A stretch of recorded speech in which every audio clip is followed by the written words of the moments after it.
ఈ మెడమలో నొప్పి ఎందుకు వస్తుంది?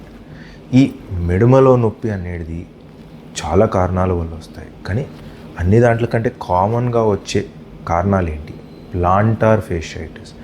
ప్లాంటార్ ఫేషియైటిస్ అంటే మన మెడమ కింది భాగంలో ఒక ప్లాంటార్ ఫేషియా అనేది ఒకటి ఉంటుంది.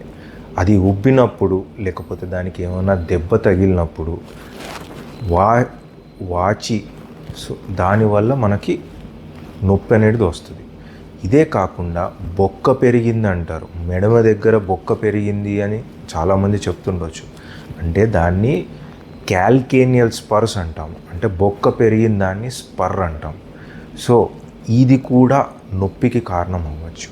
అదే కాకుండా అక్లీస్ టెండనైటిస్ అని కూడా అంటాము. అంటే మనకు వచ్చే అక్లీస్ టెండన్, ఈ టెండన్ ఉబ్బినప్పుడు లేకపోతే దెబ్బ తాకి వాచినప్పుడు ఈ నొప్పి అనేది వస్తుంది.